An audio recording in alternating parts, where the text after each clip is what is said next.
কলসি ফাতিছড়া এলাকার বিদ্যুৎস্পৃষ্ট হয়ে মৃত্যু হলো এক ব্যক্তির। ঘটনার বিবরণে জানা যায়, শুক্রবার রাত্রিবেলায় শান্তিরবাজার মহকুমার অন্তর্গত কলসি ফাতিছড়া এলাকায় মংপু মগ বয়স ৪১ নামে এক ব্যক্তি বাইসাইকেলে করে বাড়ি থেকে বাজারে যাবার পথে রাস্তায় পড়ে থাকা বিদ্যুৎ পরিবাহী তারের সংস্পর্শে আসে। এতে করে ঘটনাস্থলে প্রাণ হারায় মংপু মগ। ঘটনার খবর পেয়ে ঘটনাস্থলে ছুটে যায় বাইখুড়া থানার পুলিশ।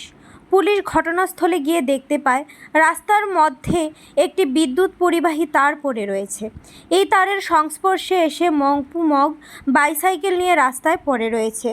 পরবর্তী সময়ে পুলিশের উপস্থিতিতে মৃতদেহ ময়নাতদন্তের জন্য জুলাইবাড়ি সামাজিক স্বাস্থ্য কেন্দ্রে নিয়ে যাওয়া হয়। শনিবার মৃতদেহ ময়নাতদন্তের পর পরিবারের লোকজনের হাতে তুলে দেওয়া হবে। এই দুর্ঘটনা সম্পর্কে সংবাদ মাধ্যমের সামনে তুলে ধরেন বাইখুড়া থানার ওসি বিষ্ণুচন্দ্র দাস।